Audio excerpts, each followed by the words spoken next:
Rabi'ah Al-Basriya, R.A., Biographical Sources and the Early Life of the Saint of Divine Love. In this insightful lecture, Professor Dr. Manzoor Ahmad Bad discusses the primary biographical sources and early accounts of Hazrat Rabi'ah al-Basriya, R.A., one of the most celebrated figures in the history of Islamic mysticism. नहमदु व नुसल्ली अला रसूलिल करीम आऊज़ु बिल्लाहि समीन अलीम मिनश शैतानिर रजीम बिस्मिल्लाहिर रहमानिर रहीम अस्सलामु अलैकुम व रहमतुल्लाहि व बरकातुहू and greetings to all the esteemed viewers. As you know that today we are having our discourse number 41, and in today's discourse we shall be making an attempt to learn about some aspects of the seerah or biography of one of the renowned female Sufis, and I mean none less than Hazrat Rabi'ah al-Basri rahmatullahi alayha. We find that always before giving some comments, before discussing some aspects, it is imperative to have some view, rather overview of the sources pertaining to any personality. So in this backdrop, we shall be first of all referring to some of the important sources which help us to know some aspects of the personality of Hazrat Rabi'ah al-Basri rahmatullahi alayha. Among these sources we have number 1, Tazkiratul Awliya by Fariduddin Attar. Number 2, Rabi'ah the Mystic and her fellow saints in Islam by Margaret Smith. Wafayatul Ayan by Ibn Khalikan.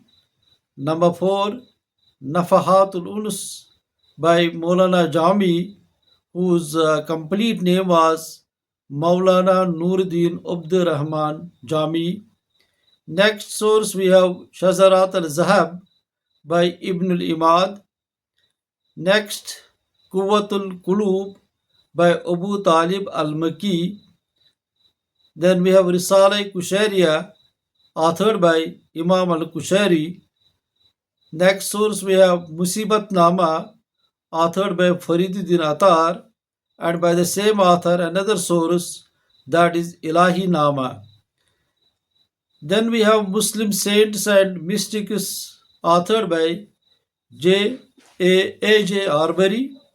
Then the Concise Encyclopedia of Islam by Cyril Galassi. Next we have the History of Muslim Philosophy, which is edited by M.M. Sharif. And another source we have Sufism, its Saints and Shrines, which is authored by J.A. Subhan.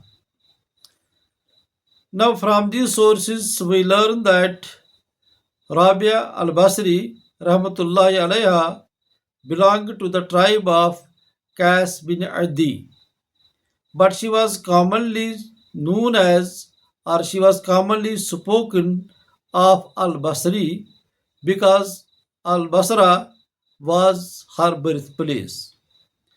She was born in the poorest of the homes, and her parents died while she was a little girl.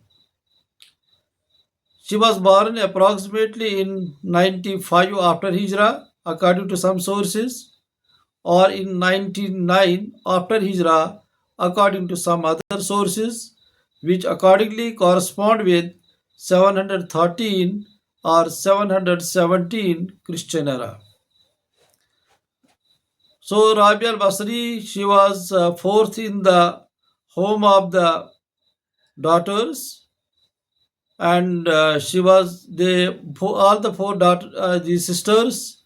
So they were swayed away because of a famine which struck there at their native place, and she was sold for 6 dirhams in the market of Basra. So her master was a hard taskmaster, and he made her to work very hard. However, we find that Rabi Al-Basri continually fasted during the day, but she did not make any kind of compromise to carry out her appointed task seriously. One night her master happened to look down through a window of his house, and he saw Rabia absorbed in her prayers, and he heard her uttering these words.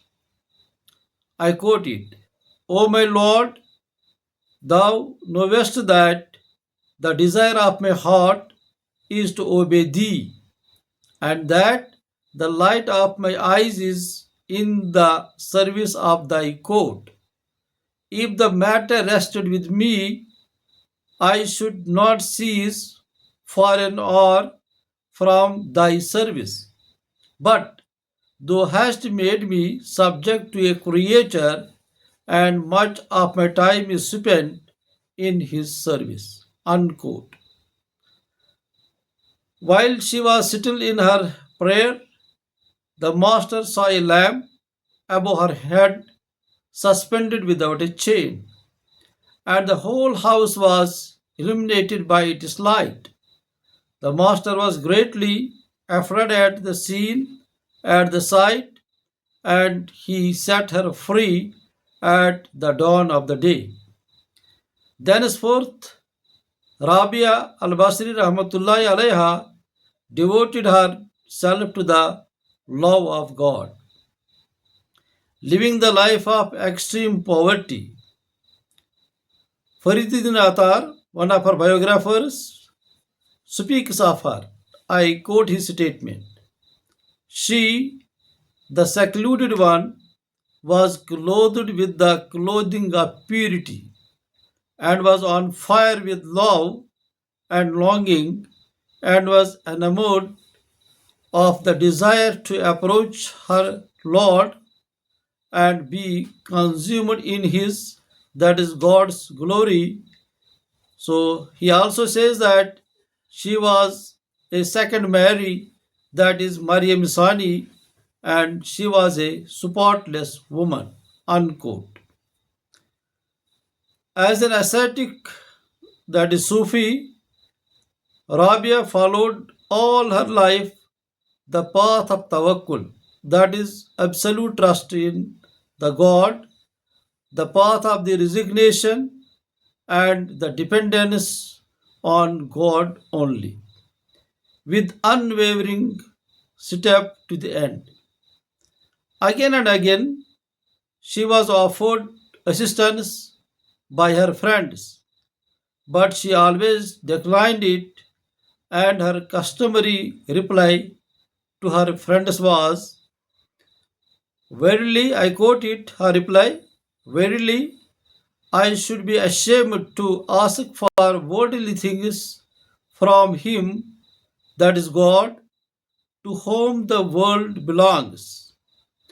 How then should I ask for them, that is worldly things, from those to whom this world does not belong?